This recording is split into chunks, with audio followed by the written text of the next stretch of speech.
Не встроенные холодильники, какие размеры, какие цвета, какие выбрать, какие они бывают разные, какие бывают ошибки при проектировании кухни именно с такими холодильниками. И ответы на многие вопросы в этом видео. Смотрим.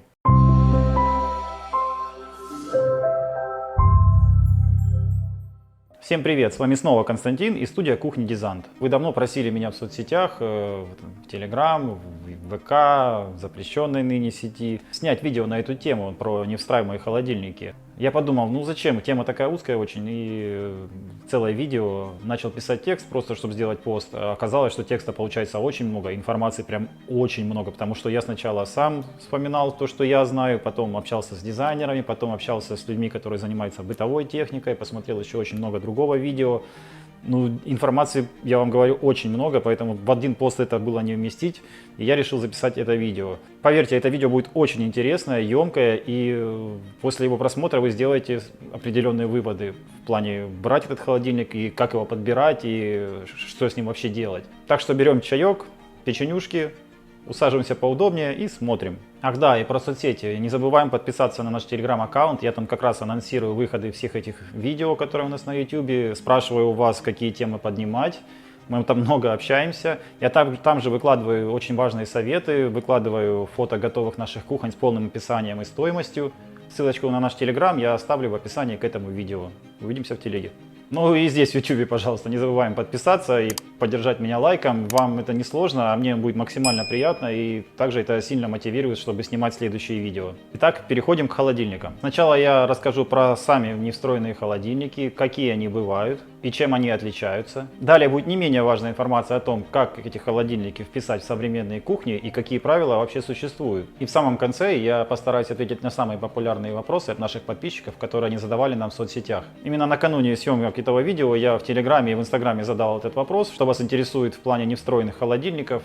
Вопросов было, наверное, штук 50, и, соответственно, я выбрал самые интересные. Итак, поехали. Почему же многие клиенты выбирают именно невстроенный холодильник? Ответ максимально простой, да потому что он тупо больше вмещает. В отличие от холодильников, которые встраиваются вот в такие вот пеналы.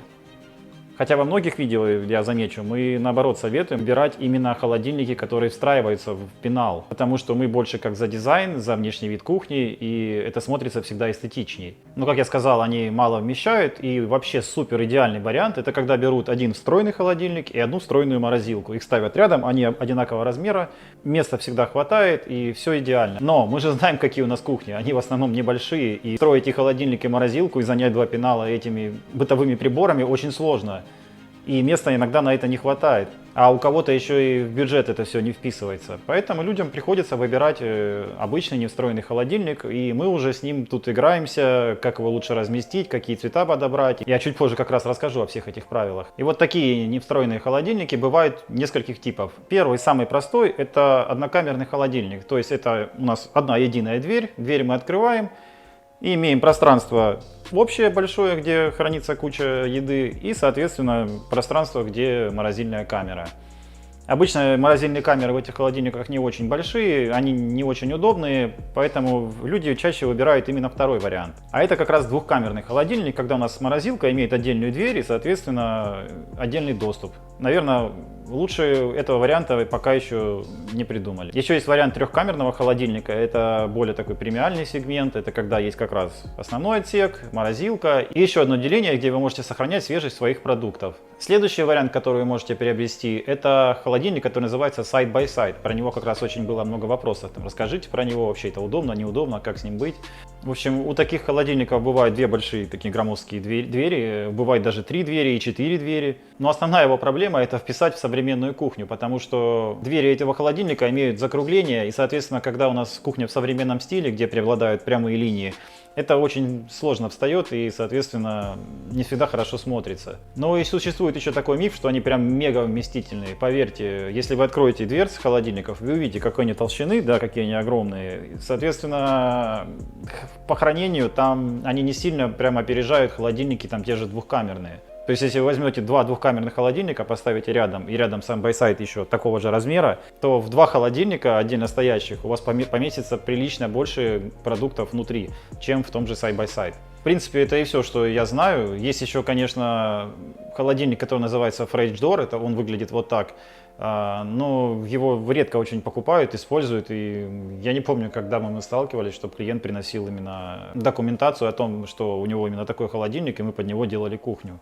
Но они и стоят очень дорого, поэтому не всегда их выбирают. Еще есть какие-то газовые агрегаты, еще какие-то, если вы знаете, может, я что-то упустил и очень важно не сказал, какие виды существуют, напишите об этом в комментариях, я с удовольствием ознакомлюсь. Ну и плавно перейдем во вторую часть нашего видео. Это о том, как же эти холодильники правильно подобрать, как правильно вписать в кухню и какие моменты стоит учесть при проектировании кухни с такими невстроенными холодильниками. И вот что я для себя отметил как очень важное. Первое, это, скорее всего, и вас это интересует. Это какой должен быть цвет холодильника и какой дизайн. Так как мы отталкиваемся от того, что почти 80% приобретаемых сейчас кухонь это в современном стиле. Вот я вам показываю несколько примеров. Это прямые линии, строгость форм, никаких закруглений, никаких завалов и так далее. Соответственно, и холодильник должен быть с прямой фасадной частью, без каких-либо скруглений. И вот специально для таких целей существуют холодильники, которые действительно прям прямые, и в них есть возможность менять лицевые панели, то есть нижнюю часть, где морозильная камера, и верхнюю часть, основную. Прямо из производителей, кто мне приходит на память, это есть холодильник, например, Bosch Vario Style. Их там несколько вариантов и по стоимости, и по названиям. И к нему идет прям приличный спектр цветов. Вы можете заранее приобрести такой холодильник, выбрать определенную накладку, которая подойдет к вам по цвету, прийти с этой накладкой к нам в студию, и мы сможем уже подобрать по вееру, по ралу или по НЦС, какой цвет к этой накладке подходит. То есть ваш холодильник максимально идеально впишется в весь гарнитур. Есть и другие производители, я не хочу никого рекламировать, просто вбейте в Яндексе холодильник со сменными панелями, и вам выдаст кучу вариантов. Правда, по наличию сейчас я не знаю, что есть, чего нет. Время сейчас такое, нужно все искать. Далее, что делать с этим холодильником? То есть его просто поставить рядом с гарнитуром или как-то красиво обыграть? Я вам так скажу, что в большинстве случаев мы прям заставляем клиента все-таки как-то этот холодильник обыгрывать. Если вам проще сказать, холодильник нужно поместить в определенный домик. А домик мы формируем из чего? Из двух боковых стенок и сверху какая-то антресоль. Я также вам показываю примеры на наших кухнях, где мы реализовали как раз вот такие проекты. Кто не успевает смотреть, добро пожаловать на наш сайт design.com. Там в разделе «Наша работа и цены» куча наших проектов с такими холодильниками. Можете рассматривать и наслаждаться красотой. Но есть исключения. Это когда там ваш холодильник является каким-то арт-объектом, как холодильник из МЕК, то его действительно можно поставить рядом с гарнитуром. Его не нужно ничем обрамлять, он и сам красиво выглядит, и, соответственно, заморачиваться с ними не стоит. Далее вы спросите, но это же не встраиваемая техника, как с ней быть? Мы же поставим ее в короб, и не будет циркуляции воздуха, как написано в инструкции. Да, мы соблюдаем все правила, которые прописаны в инструкциях. В некоторых холодильниках расстояние по бокам пишут 3 сантиметра, в некоторых 5 сантиметров. Но мы всегда стараемся делать 3, потому что 5 сантиметров это уже получается как-то не очень такие большие щели. Вверху тоже расстояние прописывается, обычно там 1,5-3 сантиметра, у кого как. Что касаемо как раз боковин, вернемся к ним. Да, во многих холодильниках действительно требование 5 сантиметров, но я вам так скажу, что здесь решать вам. То есть 5 сантиметров, да, не очень выглядит, но мы предупреждаем сразу клиента. Мы можем сделать 3, то есть не сделать как по инструкции, потому что все-таки производители немножко перестраховываются. Но здесь точно решать вам, это техника ваша, вы ее приобретали. Из тех людей, кто согласился на 3 сантиметра вместо 5, я не помню, чтобы там за 5 лет кто-то жаловался, что сломался холодильник именно из-за этого. Также не забывайте учитывать то, что если вы делаете этот короб под холодильник, то его ниша должна быть не 60 сантиметров, как сам холодильник, а она уже будет чуть-чуть больше. Соответственно, размер вашего гарнитура немножко увеличится, потому что люди некоторые вот в голове себе так придумали, уже модули расставили, приходят к нам в студию делать проект, а у них уже что-то не влазит, потому что оказывается, что ниша, она больше, чем сам холодильник. Но это логично, потому что боковины идут, планки, они по 16 мм ДСП, иногда и потолще, и 32, иногда боковину ставим, чтобы это красиво смотрелось, как кухня. То есть это вот обязательно учитывайте. Размер самого модуля, который будет обрамлять ваш холодильник, будет примерно 70-75 см, а может быть и 80. Все зависит от самого холодильника, его размера и требований в инструкции. Кстати, чуть не забыл, есть действительно два производителя, это Gorini и Bosch, у них есть модели, которые не требуют по бокам, чтобы было какое-то расстояние. Это тоже решение хорошее, но там приходится сами боковины к холодильнику присверливать. И что будет с холодильником, я не знаю, хотя везде в интернете все умельцы, которые это делали, говорят, что холодильник ничего не боится, его там толщина все это выдерживает. ничего там насквозь не просверливается и все хорошо держится. Плюс еще покупают специальные крепления, которые позволяют на фасад холодильника навесить кухонный фасад, и он уже выглядит как встроенный. Но мы тоже не рискуем так делать, потому что холодильники все разные, и, соответственно, как он себя потом поведет, и что с ним будет, и выдержат ли крепление и так далее со временем, не хотим рисковать. То есть такими экспериментами мы не занимаемся, честно, и никогда не делали.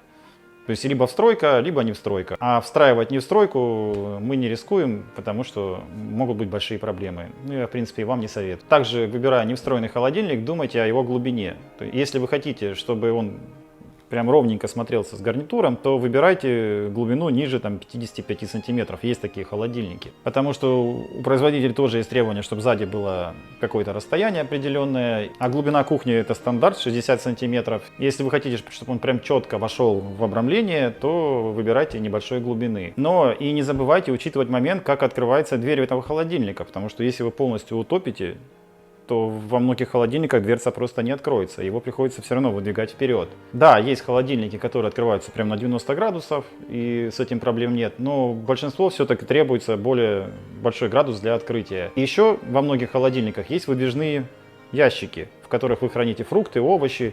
Для того, чтобы ящик выехал полностью, нужно открыть холодильник больше, чем на 90 градусов. Но если у вас боковина мешает обрамление, либо мешает стена, которая слева, обычно же холодильник у нас ставится у стены, да, правильно, и завершает гарнитур, то дверца эта может просто не открываться, соответственно, эти ящики вы выдвинуть просто так не сможете. Что мы делаем в этом случае? Либо оставляем больше пространства в самом коробе на обрамлении, либо дальше за холодильником ставим какой-нибудь узенький пенал, либо фальш-планку. Соответственно, холодильник будет открываться отлично и ничего ему не будет мешать. Не забывайте об этом, это очень важно, кстати. Ну а как эти дверцы открываются, это все всегда чаще написано в инструкции к вашим холодильникам. Поэтому, приходя к дизайнеру на проектирование кухни, старайтесь выбрать холодильник как можно раньше. То есть вы уже пришли, вы знаете, какой вы хотите холодильник, вы нашему дизайнеру предоставляете инструкцию, и он уже проектирует кухню, исходя из этой модели, видя, какие у него там есть особенности, зазоры и так далее. Также старайтесь выбирать холодильник, в котором нет выступающих ручек, потому что кухни все современные, у нас идут без ручек, и очень плохо смотрится холодильник, даже если он красиво стоит и по цвету подходит, то вот эта выпирающая ручка, она все портит. Поэтому да, выбираем все-таки холодильник без ручек. Но здесь решать вам. Есть модели холодильников, на которых очень хорошо остаются отпечатки пальцев при постоянном открытии и закрытии. А есть модели более матовые, такие бархатные. Как, например, у нас есть фасады Phoenix, либо Perfect Sense. И можно найти такие же холодильники, на которых отпечатки пальцев остаются не так заметно. Но они все равно остаются. Ну и тут вам выбирать. Либо вы наслаждаетесь эстетичностью вашей кухни, либо вы чуть-чуть больше занимаетесь уборкой. Так, еще один момент. Это то, что холодильник бывает с подключением к воде. У нас был один случай, когда клиент заказал кухню и думает, да, потом куплю холодильник, что там такого, вставим его туда, размеры я знаю, короб мы сделали под него, вроде все хорошо. Клиент покупает холодильник, а оказывается то, что он требует подключения воды. Это когда ему там лед необходимо делать, генерировать и так далее. В итоге у нас скандал, почему мы клиента не сделали и не предупредили о том, что может быть подключение воды. Но поверьте, вот таких вот моментов, как с этим холодильником и с другой техникой, их сотни. И вот так сидеть, расспрашивать клиента о том, а это вы сделали, а это просто нереально. То есть вам необходимо самим интересоваться, какую вы технику приобретаете, какие ее особенности. И уже это доносить дизайнеру кухни. Потому что дизайнер все, абсолютно все, он никогда не спросит. И всегда будут вылазить вот такие ошибки. Поэтому к этому отнеситесь максимально внимательно. Также не рекомендую такие холодильники ставить впритык с батареями, потому что от нагревания им становится плохо.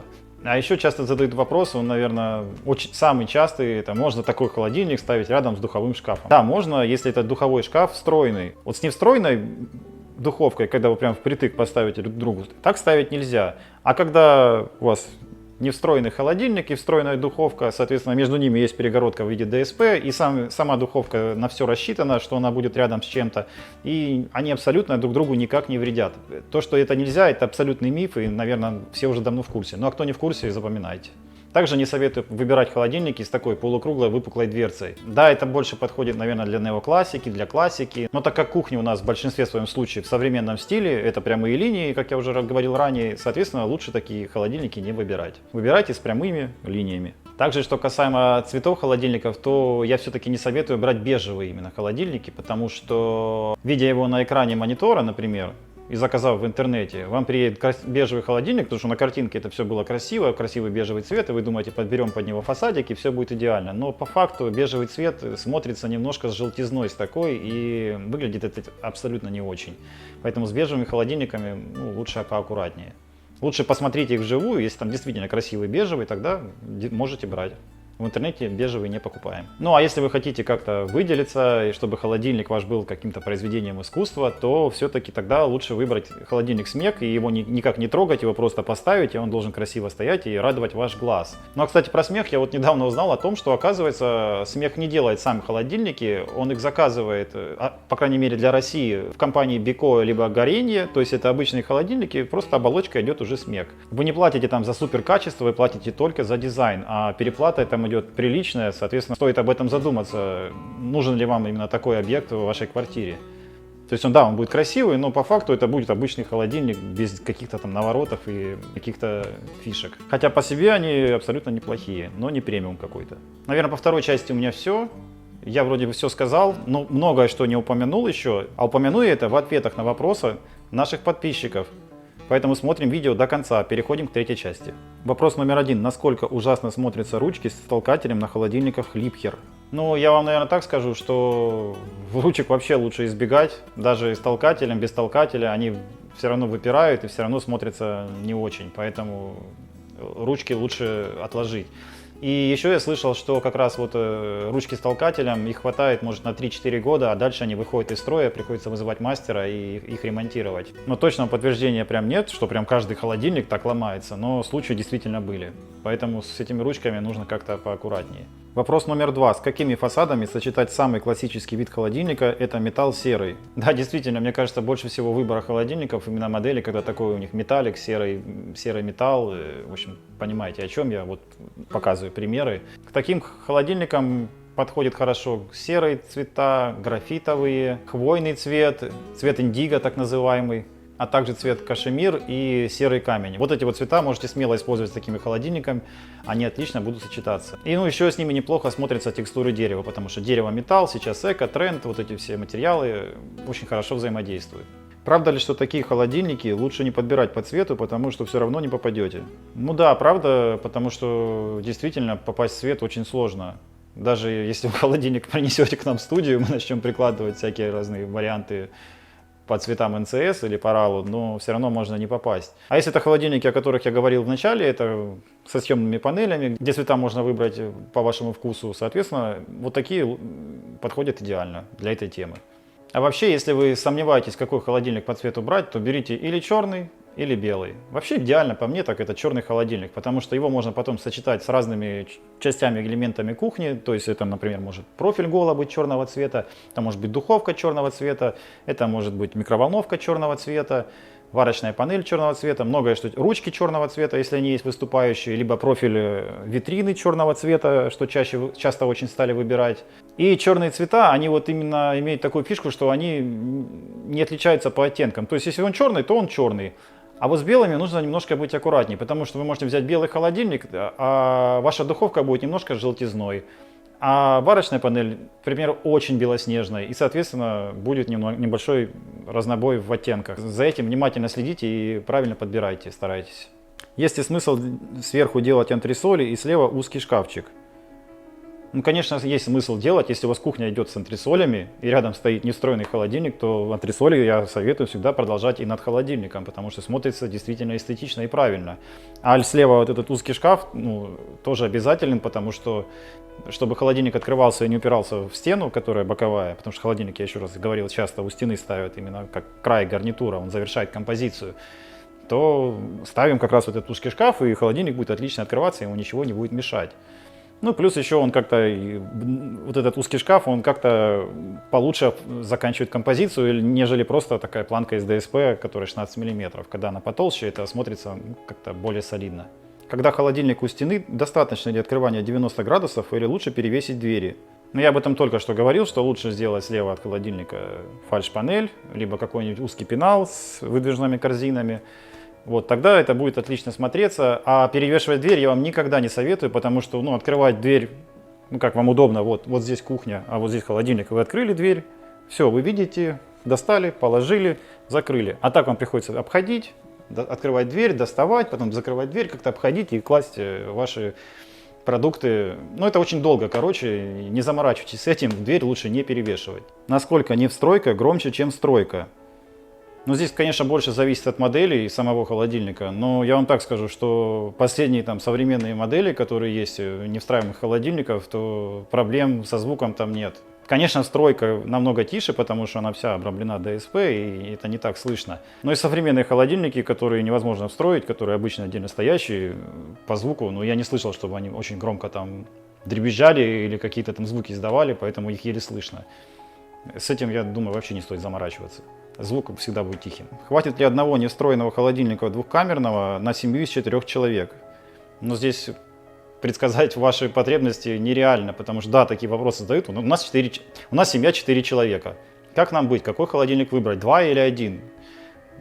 Здесь смотрите сами уже, как вы потребляете пищу, то есть как часто вы ее заказываете где-то, или либо вы готовите сами, как много вы храните там, мяса, курицы и так далее, рыбы, сыров и все остальное, сколько у вас там ягод в морозилке.